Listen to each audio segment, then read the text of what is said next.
nanohub.org. Online simulation and more for nanotechnology. All right, so therefore, we have talked about by Taguchi method how you can reduce the experiment.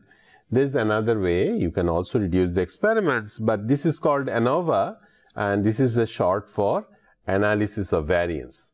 So this is again a very widely used technique, analysis of variance. That's why it's called Anova. So let me explain to you how that works. Again, what is the goal? Goal is throw away variables that don't count, thereby reduce the number of experiments.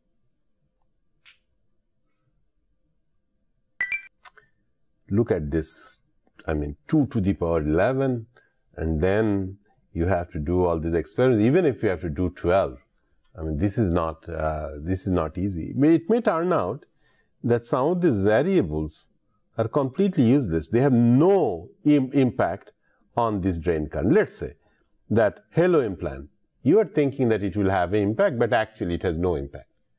How do you know that when a variable has impact or when a variable may not have impact? The challenge comes from this. So treatment is something called, by treatment we mean levels. Just like previously we used to say 4 fertilizers, but here you can have something that has 4 levels in here. And by the word replicate is that you do the experiments a couple of times, right? Because just doing it once, as we are doing before, never happens. You have to do a few more times just to get the statistical variability. In the morning, the machine may be cold, so you get something. Same variable in the afternoon, you do it, the room is a little warmer, you get a slightly different result. So doing one experiment is always never a very good idea. You will do a few. And that's called a replicate, you may remember. So after doing the experiment, you realize that even if this did not have any effect, because these results are Gaussian distributed, because they are random variables like the temperature of the room, which you did not account for, it is possible that sometimes the current will be more, sometimes the current will be less, let's say.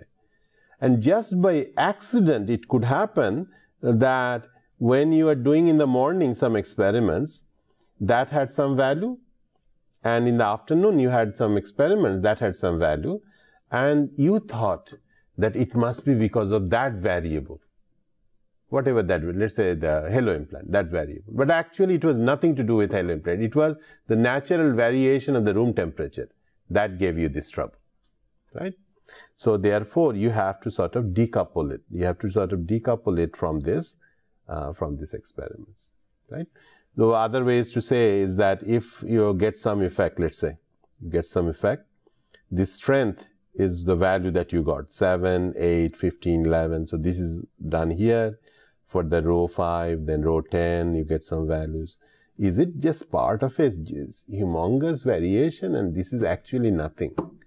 That it is just you are playing with noise, or is it something real? How do you know? So that's the goal of analysis of variance. Because if it is random, you should throw away that and not bother about that variable anymore. Right? That's the goal. So how do you do it? It turns out it's very easy. Actually, this analysis is no rocket science. You take all the samples, all of them, and get a global average. This dot means global average. Take all the data points and do it an average. And then what you do, you calculate individual averages and individual variation. Let me give you an example. I think that becomes a little easier. Let me do you walk through this particular example, and then you will see it's very, very easy. And most of the things you don't have to do these things anyway. Excel will do it for you, MATLAB will do it for you. So let's start. Treatment number, meaning how many treatment did you do? Or the level. How many do you have here? 4. 5, 10, 15, 20. I have 4. So anytime you want to do degree of freedom for A, you have to subtract 1. Remember, n minus 1, because you have to, anytime you do average, then you have to subtract 1. And the sample number, how many replicates number? 1, 2, 3, 4, 5, and 6. So n is equal to 6. Alright, so how many samples you have in total? 24. 4 and then 6. So 24. Degree of freedom for the 24 samples. As if this did not matter, then it's all because of just random noise. So then degree of freedom is 23. And the global average is 15.96. What is global average? Take all these points, forget about the levels, sum them, divide by how much? 24. That gives you 15.96. Right? So this is a global average, as if the thing did not matter. Then what you have to do is to see what is the global variance. This is called sum of squares, global variance. How do you do that? You take this data, 7 minus 15.96 square. That's your one term, and do that for all 24 terms. That's 512.96, right? So this is the total variation. Then what you do is you do the treatment average, meaning that take the average of all these numbers. That's your treatment average. So how many treatment average will you have? 4. Because there are 4 treatments. So you'll have 4 averages. And therefore, you do that. Treatment average, subtract it from this 15.96, square it, and how many n's do you have? Is 6. So that gives you 382. So do you see what I'm doing here? I'm just trying to get the variation. That the 24, what is the variation? If the other individual treatments variation is much smaller than the variation of this, then I know the effect is real. If on the other hand all the variations are comparable, then I essentially, it's pure noise. So that's what we are trying to do. So you have this error that there is a difference. If it were completely random, these two numbers would have been close to 0. So it looks like this is substantial, 132. Then you have to divide, and then let me go to the next slide. So here, do you remember 2 minutes ago or 2 seconds ago I said 382? That is the between groups. Do you remember 512? That was, and then if you subtract, you get the 130. So you have to take the degree of freedom of this one, divide, that gives you the mean. And similarly, take this number, divide by 20, that's its degree of freedom, that gives you 6.51. You take the ratio of these two, that gives you a F factor. And in fact, this F factor tells you, there's a humongous table. It tells you whether it is is purely random, or if it is, if it has some real effect. And it turns out that the corresponding p-value, anytime the p-value is less than 0.05, then you know that it's a real effect. It's a real effect.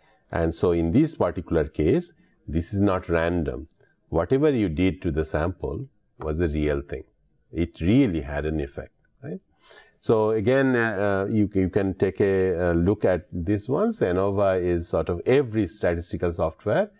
2 clicks is all that is needed in order to get this Anova analysis.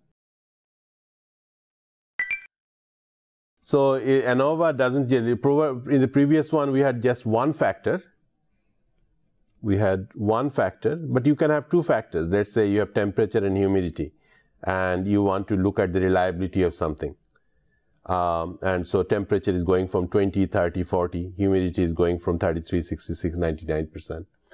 And let's say the reliability is one case, 1 year, 2 year, 3 year. You have 3 samples that were tested at 20 degrees and 33 degrees, and you had this value, and so on and so forth. You had the combination of values. So once again, you can plot them in a graph like that. So for example, this could be 1, 2, and 3, which is 1, 2, and 3. Then this could be 9, 10, and 11, 9, 10, and 11, 17, 18, 19, 17, 18, and 19. And you plot them. Again, once again, you can look for the global average, and then you can take the individual data points and then subtract it off, get the total variability. But one thing you have to do, which was different from before. Before you had just one axis because there was only one factor. What you have to do now is slightly different. What you have to do, assume that the temperature, I should not have said, that temperature, you want to see whether temperature matters or not, independent of relative humidity. Then what you do, you collapse all these data points as if relative humidity doesn't matter. And then that will give you an average, as if three of them, they don't have different colors. It is just exactly the same thing. And again, you do one analysis associated for different temperature. The other thing you do, you say, temperature doesn't matter. Only thing that matters is humidity. So you collect all these points into one group, all these points into another group, all these points into another group, and then this is the average of them collectively.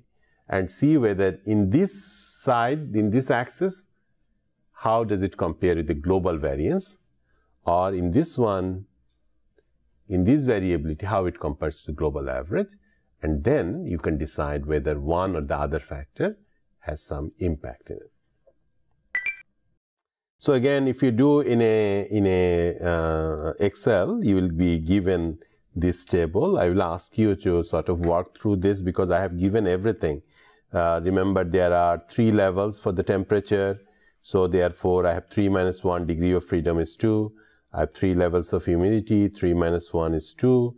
And then cross correlation, if there is any cross correlation, so degree of freedom gets multiplied, and the error has 18 degrees of freedom, because how many total points do you have? 9 multiplied by 3 is 27. But you already have this 2, 2, 4, so you have 19 degrees of freedom left. But again, you go through the analysis, and what it says, both temperature, in this particular case, both temperature and humidity actually has a big impact, systematic impact. You cannot throw them in there. So often the results will be plotted in a growth versus humidity curve. That also comes out of it. And if there is no interaction, then you will see the temperature, and this is for temperature 1, temperature 2, temperature 3, that they will be shifting in parallel, and then therefore there is no interaction.